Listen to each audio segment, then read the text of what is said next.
नमस्कार, ये आकाशवाणी शिमला है। अब आप नुसरत अंजुम से कोविड-19 पर विशेष समाचार सुनिए। देश में कोरोना संक्रमित मरीजों के स्वस्थ होने की दर बढ़कर 81.25% हो गई है। अब देश में कोरोना संक्रमित मरीजों की कुल संख्या 56,46,011 हो गई है, जबकि 45,87,614 लोग ठीक भी हो चुके हैं। स्वास्थ्य मंत्रालय के अनुसार देश में 9,68,377 कोरोना मरीज विभिन्न स्वास्थ्य संस्थानों में उपचाराधीन हैं।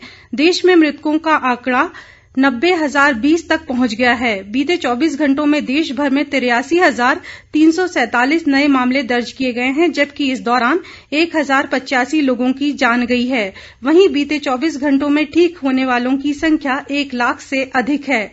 भारतीय आयुर्विज्ञान अनुसंधान परिषद ICMR के अनुसार देश भर में अब तक 6,62,79,462 लोगों की कोरोना संक्रमण की जांच की जा चुकी है। पिछले 24 घंटों के दौरान 9,53,683 लोगों की कोविड जांच की गई है। इधर प्रदेश में कोरोना संक्रमितों की संख्या बढ़कर 12,769 हो गई है। बीते 24 घंटों में प्रदेश में 331 नए कोरोना मामले सामने आए हैं, जबकि प्रदेश में कल रिकॉर्ड 655 कोरोना संक्रमित मरीज ठीक भी हुए हैं। स्वास्थ्य विभाग की ओर से जारी बुलेटिन के मुताबिक राज्य में 4,124 सक्रिय मामले हैं, जबकि 8,491 लोग उपचार के बाद स्वस्थ हो चुके हैं। बीते 24 घंटों में सबसे अधिक सिरमौर में 79, मंडी में 66, शिमला में 48, सोलन में 38, कुल्लू में 25, कांगड़ा में 19, चंबा में 17, बिलासपुर में 14, ऊना में 11, हमीरपुर में 10, किन्नौर में 3 और लाहौल स्पीति में 1 मामला सामने आया है। कोरोना संक्रमण से प्रदेश में कल 6 मरीजों ने अपनी जान भी गंवाई है। कल कोरोना संक्रमित मरीजों के 2,970 सैंपल जांच के लिए भेजे गए, जिनमें से 2,279 की रिपोर्ट नेगेटिव आई है, जबकि 494 की रिपोर्ट आना अभी बाकी है। स्वास्थ्य मंत्रालय ने कहा है कि देश में लगातार पिछले 3 दिनों से कोविड संक्रमण से मुक्त होने वालों की रिकॉर्ड संख्या दर्ज की गई है। मंत्रालय ने एक ट्वीट में कहा कि प्रत्येक दिन 90,000 से भी अधिक लोग कोरोना संक्रमण से मुक्त हुए और उन्हें अस्पतालों और पृथकवास केंद्रों से छुट्टी दे दी गई। मंत्रालय ने कहा कि प्रतिदिन संक्रमण मुक्त होने की ऊंची दर की दृष्टि से भारत विश्व में सबसे आगे है। कोरोना महामारी के चलते बंद पड़े विश्वविद्यालयों और कॉलेजों में 2020-21 का शैक्षणिक सत्र 1 नवंबर से शुरू होगा।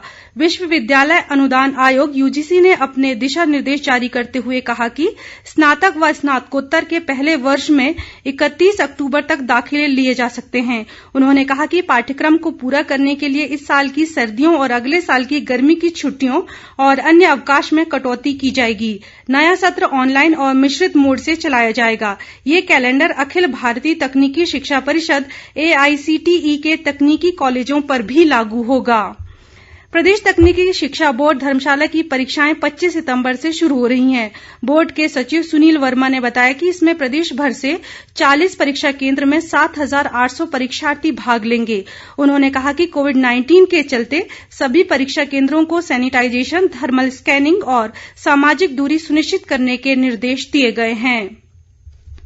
स्वास्थ्य मंत्रालय ने बताया है कि भारत में कोविड-19 जांच क्षमता प्रतिदिन 12 लाख से अधिक हो गई है। एक ट्वीट में स्वास्थ्य मंत्रालय ने ये जानकारी देते हुए कहा कि पूरे देश में 6.5 करोड़ से अधिक कोविड टेस्ट किए जा चुके हैं।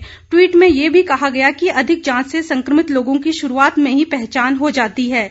ये भी कहा गया कि प्रमाण से पता चलता है कि अधिक जांच के परिणाम स्वरूप संक्रमित लोगों की दर में गिरावट आती है। स्वास्थ्य मंत्रालय ने कहा कि देश के कई राज्यों और केंद्र शासित प्रदेशों में जांच की संख्या में तेजी से वृद्धि हो रही है। इसका नतीजा ये है कि राज्यों और केंद्र शासित प्रदेशों में प्रति 10 लाख की आबादी में कोरोना संक्रमित व्यक्तियों की दर राष्ट्रीय औसत से कम है। ऊना जिला के विभिन्न पंचायतों में कोरोना संक्रमण के पॉजिटिव मामले आने के चलते संबंधित क्षेत्रों को कंटेनमेंट जोन घोषित करने के आदेश जारी कर दिए गए हैं।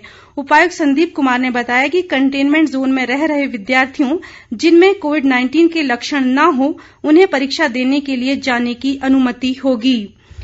ऑक्सफोर्ड विश्वविद्यालय से विकसित और सीरम इंस्टीट्यूट ऑफ इंडिया से तैयार किए जा रहे कोविड वैक्सीन के मानव परीक्षण का तीसरा चरण आज मुंबई के KAM अस्पताल में शुरू होगा।